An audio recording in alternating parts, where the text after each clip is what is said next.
नमस्कार विद्यार्थियों। तो आज बात करेंगे विवाह से संबंधित रीति रिवाजों के बारे में। तो विवाह से संबंधित कौन से रीति रिवाज है और किस प्रकार से कब उनको पूर्णतः किया जाता है, तो वो देखते हैं। तो विवाह से संबंधित रीति रिवाज, विवाह संबंधी रीति रिवाज। विवाह संबंधी रीति रिवाज में देखेंगे तो नंबर 1 पे कौन सा आएगा? सगाई। सगाई के अंदर क्या होता है कि रिश्ता पक्का करना। वधू पक्ष के लोग जो हैं या वर पक्ष के जो लोग हैं वो आपस में वर वधू को देख के और उसके बाद वर को जो है वो एक नारियल और कुछ राशि 1 रुपया 11 रुपए जो शगुन के तौर पे देके शगुन देके रिश्ता पक्का करके आते हैं। इसको क्या बोलते हैं? सगाई। उसके बाद देखेंगे नंबर 2। नंबर 2 पे कौन सा होगा? टीका। तो टीके के अंदर क्या होता है? देखिए, एक तो सगाई है। सगाई के अंदर आपको देख लिया कि नारियल देके या कुछ राशि देके रिश्ता पक्का करते हैं नारियल के साथ। और इसी के साथ अगर कोई करना चाहता है तो जैसे रिंग सेरेमनी जिसको बोलते हैं, अंगूठी वगैरह पहनाना, तो वो सब किस में आएगा? सगाई में। टिक्के की बात करें तो टिक्के के अंदर क्या होगा कि जो वधू पक्ष के लोग हैं वो वर पक्ष के घर जाते हैं और वर पक्ष के लोग अपने सगे संबंधियों को भी बुलाते हैं और वधू पक्ष के लोग उनके घर जाके जो वर है उसको पीढ़ी पे बिठा के तिलक करके उसके झोले में नारियल और कुछ राशि देते हैं। इसी के साथ अगर कोई आभूषण वस्त्र वगैरह जो लेके जाते हैं तो वो भी बांध देते हैं, जिसको क्या बोलते हैं? टिक्का करना। मतलब रिश्ता पक्का होता है। इसके बाद जो है शादी का जो है मुहूर्त निकाला जाता है, जिसे हम टिक्का कहते हैं। उसके बाद नंबर 3 बात करेंगे तो नंबर 3 पे कौन सा आएगा? चिकनी कोथली। चिकनी कोथली। देखिए, रिश्ता पक्का कर दिया टिक्का होने के बाद। उसके बाद क्या होता है कि जब वधू पक्ष के लोग वर पक्ष के घर जाते हैं, सामान जो देते हैं, उसके बाद क्या होता है कि उनकी विदाई के समय वर पक्ष के जो लोग होते हैं वो वधू पक्ष वालों को कुछ कपड़े आदि वस्त्र आदि भेंट करते हैं, मिठाइयाँ आदि देते हैं, ठीक है, तो वधू के लिए। तो वो क्या होता है? चिकनी कोथली कहते हैं। भी ससुराल से, वधू के ससुराल से जो सामान आता है उसको चिकनी कोथली कहते हैं। फिर नंबर 3 पर बात करेंगे, नंबर 4 पर बात करेंगे तो नंबर 4 पर कौन सा आएगा? लगन पत्रिका। लगन पत्रिका। और इसी के साथ एक और देख लेते हैं दोस्तों, नंबर 5 पे जो आएगा वो कौन सा आएगा? कुमकुम पत्रिका। अब कुछ लोग तो दोनों को एक ही बना देते हैं कि ये लगन पत्रिका, ये दोनों में फर्क है। भी लगन पत्रिका से क्या आशय है कि जब वधू पक्ष के जो लोग हैं वो क्या करते हैं, पंडित से मुहूर्त निकाल के शादी का, और वो जो है पंडित के द्वारा उनके वर के घर जो है भिजवाया जाता है। वर के घर मुहूर्त निकालकर और उसको रंगीन कागज पर लिखकर और वर के घर पहुंचाया जाता है कि ये मुहूर्त है, फेरों का ये मुहूर्त है। तो उस हिसाब से वो निकाला जाता है मुहूर्त और रंगीन कागज पर लिखकर वर के घर पहुंचाया जाता है। इसको क्या बोलते हैं? लगन पत्रिका। और बात करें कुमकुम पत्रिका की, तो कुमकुम पत्रिका से क्या तात्पर्य? कुमकुम पत्रिका जिसके अंदर क्या होता है कि विवाह का संपूर्ण ब्यौरा होता है। जो मुहूर्त वगैरह है जो निकला हो वो संपूर्ण ब्यौरा है। जैसे आप शादी का कार्ड देखते हो उसके अंदर लिखा होता है बान, लेडी संगीत, प्रतिबोध, बारात स्वागत, बारात रवानगी। तो ये जो सिर्फ जो सब चीज जो लिखी होती है वो होता है कुमकुम पत्रिका। जो अपने संबंधी मित्रगण आदि को बुलावा भेजने के लिए, उनको शादी के अंदर आमंत्रण करने के लिए, आमंत्रित करने के लिए क्या किया जाता है? कुमकुम पत्रिका भेजी जाती है। आपने देखा होगा, आपके घर में भी आई होगी। तो कुमकुम पत्रिका जाहिर सी बात है ये कि शादी के अंदर आमंत्रित किया जाता है, जिसके अंदर शादी का पूरा ब्यौरा लिखा होता है। तो साथ ही एक ये बात है कि जो सबसे पहली जो कुमकुम पत्रिका होती है, प्रथम कुमकुम पत्रिका, तो वो श्री गणेश जी को अर्पण की जाती है।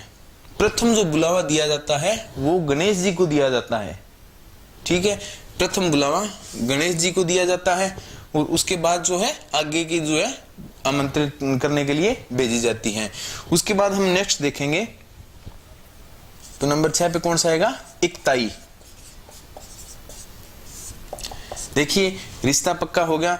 रिश्ता पक्का होने के बाद क्या होता है कि वर पक्ष के जो लोग हैं या वधू पक्ष के जो लोग हैं उनको क्या करना पड़ता है कि जैसे शादी के लिए वस्त्र आदि सिलवाने होते हैं, तो दर्जी द्वारा क्या किया जाता है कि वर और वधू का नाप लिया जाता है। दर्जी द्वारा वर वधू का नाप लेना और बदले में दर्जी को कुछ राशि भेंट की जाती है, जिसको क्या बोलते हैं, इकताई बोला जाता है। स्पष्ट ये बोल सकते हो कि वर वधू का नाप लेने के लिए दर्जी जाता है और दर्जी को कुछ राशि दी जाती है, जिसको क्या बोलेंगे, इकताई बोलेंगे। देखिए आजकल तो ये नहीं होता, ग्रामीण परिवेश में बहुत ज्यादा होता था कि पहले क्या होता, जब लड़के लड़की की शादी होती थी तब दर्जी जो है वो घर पे ही बैठता था परमानेंटली, पूरे घर के वस्त्र सिलने हैं, ठीक है, जितने भी लोग हैं उनके जितने सदस्य परिवार के सबके, वो लड़के के वस्त्र सिलने हैं, लड़की के जो वस्त्र सिलने हैं, तो वो सारे कौन करता था, दर्जी करता था, घर में बिठाया जाता था। लेकिन आजकल धीरे धीरे लुप्त सा होता जा रहा है, लेकिन ये इकताई है। तो इकताई के बाद हम जो देखेंगे वो है नंबर 7 बरी और पड़ला। देखिए कुछ लोग सोचते क्या है कि बरी लड़के वाले लेके आते हैं, नहीं भी, बरी जो होती है वो लड़के की तरफ से या वर की तरफ से, वर के घर से आती है लड़की के लिए। और कब, जब शादी के अंदर, जब शादी होती है, फेरे जिसको हम सप्तपदी बोलेंगे, पाणी ग्रहण के अंदर लड़की जो वस्त्र पहनती है वो बरी है, भी वो बरी कहलाती है, ठीक है। ये लड़के के द्वारा जो है, लड़के के या वर के घर से जो है बारात के साथ लेके आई जाती है। और जब बारात आने के बाद सर्वप्रथम क्या किया जाता है कि बरी को लड़के के घर पहुंचाया जाता है कि दुल्हन तैयार हो सके, वधू जो है वस्त्र पहनकर तैयार हो सके। तो उसके लिए क्या किया जाता है, बरी को सर्वप्रथम जो है वो लड़की के घर पहुंचाया जाता है। तो ये है बरी। फिर पड़ला की बात करते हैं कि आप देखोगे कोई भी शगुन का काम होगा तो वहां कहीं भी आप शादी में जाओगे तो वहां क्या बोलते हैं कि मिठाई के बिना नहीं। तो वो क्या करते हैं, जो बरी भेजते हैं उसके साथ कुछ मिठाई, पेड़े आदि भेजते हैं, तो जिसको क्या बोलते हैं, पड़ला बोलते हैं। उसके बाद नंबर 8 की बात करें तो मामा बरी, मामा बरी या कोरनिया। देखिए अपने समाज में इसका बहुत अधिक महत्व है, मामा बरी की। जो लड़की, उसके जो ननिहाल पक्ष से, वधू के ननिहाल पक्ष से जो लोग आते हैं वो क्या करते हैं, अपने साथ लड़की के लिए वस्त्र लेके आते हैं, जो लड़की बरी के साथ वो वस्त्र पहनती है, जिसको हम मामा बरी बोलते हैं। मतलब जो फेरे, सप्तपदी, पाणी ग्रहण के ऊपर उस समय पे विवाह के दिन लड़की जो वस्त्र पहनती है मामा के द्वारा लाए गए, वो कौन से कहलाएंगे, मामा बरी। आप देखना शादी में जाओगे तो कहीं वहां अगर बात आता है तो वहां आप देखोगे जब बात का समय होता है तो उस समय मामा बरी भी लेके आते हैं, ठीक है। तो मामा बरी होती है, सर्वप्रथम लड़की का जो है वो वस्त्र लेके आता है, जो मामा की तरफ से जो वस्त्र आता है उसको मामा बरी बोलेंगे। फिर मामा बरी के बाद नेक्स्ट देखेंगे कांकण डोरा।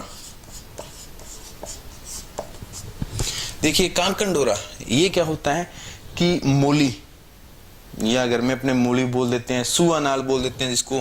तो मोली के अंदर क्या किया जाता है कि एक सिक्का तांबे का छेद करके और सुपारी आदि या कोडी कुछ ये जो है उसके अंदर पिरोया जाता है मोली के अंदर, और उसको लड़के के और लड़की के दाएं हाथ और पैर के बांधा जाता है। आप शादी में जाओगे तो वहां जाए कभी भी देख लेना, जब वर जो है वो कन्या के घर जाता है और फेरों के समय जब बैठते हैं तो तब क्या होता है कि वर की पैर के बंधा होता है कांकण डोरा, 2 बंधे होते हैं, तो एक खोल के जो है वो वधू के बंधा जाता है, तो वो कौन सा कहलाता है, कांकण डोरा बोला जाता है। उसके बाद देखते हैं नंबर 11 तो हलदायत। हलदायत देखो शादी से पहले, मतलब फेरों से पहले लड़का लड़की जो है वो तैयार होते हैं, या जैसे आप देखो घर के अंदर बान बैठता है, कोई 3 दिन का बिठाते हैं, कोई 5 दिन का बिठाते हैं, तो बान बैठता है। उस बान के समय क्या होता है कि बान बैठने के बाद जो स्टार्ट होता है, आप देखोगे शाम को ये लड़के को हल्दी, घी, आटे आदि का उपटन तैयार किया जाता है और वो उसके हाथ, पैर, मुंह आदि पे लगाया जाता है, जिसे हल्दी कहते हैं, हल्दी, हलदायत की रस्म कहते हैं, या कहते हैं हल्दी चढ़ाई जाती है बच्चे को, तो वो हल्दी की रस्म होती है। उसके बाद नेक्स्ट बात करेंगे नंबर 12 की। तो 12 में कौन सी आएगा, रूढ़ी पूजन। रूढ़ी पूजन के अंदर क्या होता है, रूढ़ी पूजन के अंदर जो वर के घर की जो महिलाएं होती है वो वर को जो शादी से 1 दिन पहले अपने जो है घर से बाहर जो रूढ़ी बनी होती है वहां लेके जाते हैं, और वहां ले जाकर उसका जो है अपने रूढ़ी का पूजन किया जाता है, जिसको हम क्या बोलते हैं, रूढ़ी पूजन। तो रूढ़ी पूजन करना जो है वो कहलाएगा रूढ़ी, मतलब जहाँ पर कचरा गोबर आदि डाले जाते हैं घर से बाहर जो होती हैं। आप देखो ये कहीं सुन्नी जगह पे जहाँ पे ये बनाई जाती है रूढ़ी, जहाँ कचरा आदि डाला जाता है, गोबर आदि डाला जाता है, तो वो कौन सा कहलाता है? रूढ़ी पूजन होता है, जहाँ जाके उसकी पूजा की जाती है भी। ठीक है, तो ये है। उसके बाद हम देखेंगे नेक्स्ट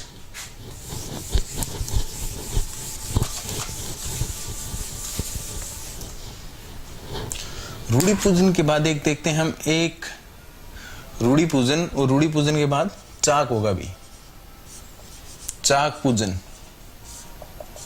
देखिए चाक पूजन के अंदर क्या होता है कि जो घर की जो महिलाएं होती हैं, ठीक है, वो क्या करती हैं? मंगल गीत गाते हुए, विवाह के समय मंगल गीत गाते हुए शादी से 1-2 दिन पहले जो है वो कुम्हार के घर जाती है, वहां पर जाके वो चाक का पूजन करती है, चाक का पूजन करती हैं। चाक आपने देखा होगा, जहाँ कुम्हार जो अपने घर के अंदर मटके बनाता है, जो इतना बड़ा वो आप देखो वो गोल चक्कर सा, मतलब पत्थर का बना होता है, लाठी से घुमाया जाता है, इसको चाक बोलते हैं, जिसके ऊपर घड़े तैयार होते हैं, उसकी पूजा करते हैं। उसकी पूजा करने के बाद वो क्या करती है? वहां से कुछ घड़े लेकर आती हैं, जो महिलाएं हैं वो गीत गाती हुई जाती हैं, चाक का पूजन करती है और घड़े लेके आती हैं, और बदले में कुछ उसको राशि भेंट की जाती है कुमार को, और साथ में शादी के अंदर आने का आमंत्रित किया जाता है। तो वो क्या होगा? चाक। चाक के बाद नेक्स्ट देखेंगे बत्तीसी नूतना। देखो बत्तीसी नूतना क्या है भी? बत्तीसी नूतना मतलब भात नूतना, बत्तीसी को भात बोलते हैं भी, भात नूतना।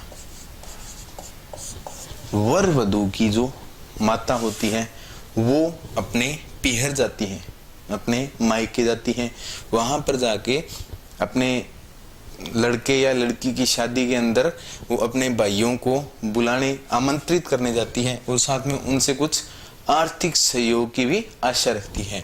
मतलब उनको बुलावा दिया जाता है कि हाँ मेरे लड़के और लड़की की शादी है, आप आना, मेरे को आर्थिक सहायता भी देना। तो मतलब वो जो वर वधू की माता होती है वो अपने पीहर पक्ष द्वारा उनको आमंत्रित करने जाती है, और साथ में ही उनसे आर्थिक सहयोग का भी आशय रखती है। तो वो हो गया बत्तीसी नूतना। फिर इसके साथ एक और देखते हैं विनायक, विनायक पूजन। देखो भाई शादी के अंदर क्या होता है कि विनायक 3 दिन का इस हिसाब से विनायक रख लेते हैं। तो उसके अंदर क्या होता है कि कुम्हार के घर से कुम्हार की कन्या आदि जो है महिलाएं क्या करती हैं कि विनायक बनाकर अपने मिट्टी का विनायक जो है वो बनाकर और वधु जो वर या वधु के घर पहुंचते हैं। ठीक है, वहां पर विनायक का पूजन किया जाता है, और उसी दिन विनायक को जो है घर के अंदर विनायक की पूजा स्टार्ट होती है। ठीक है, प्रथम जो पूजन होता है विवाह में, आप कहीं भी देखोगे तो प्रथम पूजन किसका होगा? विनायक जी होगा। विवाह और कहीं बात नहीं है, आप कहीं भी जाओ, चाहे कहीं जागरण हो, चाहे शादी हो, चाहे नाम हो, कुछ भी हो, प्रथम पूजन किसका किया जाएगा? तो विनायक जी का। तो जाहिर सी बात है घर के अंदर शादी होगी, विवाह का माहौल है, तो उसके अंदर सर्वप्रथम विनायक जी को याद किया जाता है, क्योंकि रिद्धि सिद्धि के देवता माने जाते हैं। सर्वप्रथम इनको याद किया जाता है। यहाँ तक कि आपने देखा है कुमकुम पत्रिका जो होती है वो सर्वप्रथम किसको दी जाती है? विनायक जी, मतलब गणेश जी को दी जाती है। तो ये है विनायक जी, बत्तीसी नूतना। उसके बाद हम एक और देखते हैं भात भरना। तो जो कन्या के या वर के जो मामा और नाना जो होते हैं वो शादी के अंदर आते हैं, और शादी के अंदर आने के बाद वो क्या करते हैं? अपनी जो है श्रद्धा से जितना वो कर सकते हैं वस्त्र आदि, कुछ राशि या आभूषण आदि भेंट करते हैं। तो और साथ के अंदर इसी समय भात भरना, इसी समय जो है वो मामा बरी लेके आते हैं भी। कन्या की जो मामा बरी जो होती है वो इसी समय लाई जाती है। ठीक है, और यहाँ पर जो है जो लड़के या लड़की के मामा, नाना, मामी, नानी जो भी है वो सभी आते हैं, और यहाँ पर बात, आप कहीं शादी में जाओगे तो वहां जाके देखना बात आ गया या बात टिकीज गई हो, तो भाई वो बात को टिकीज जाए, वो बात वही टिकीज जाए। ठीक है, और जैसे बत्तीसी नूतना ये हो गया, तो जो बोले ना बात टेकन गेड़ है, ठीक है, या बात नूतन गेड़ है, तो ये बात नूतना यही होता है।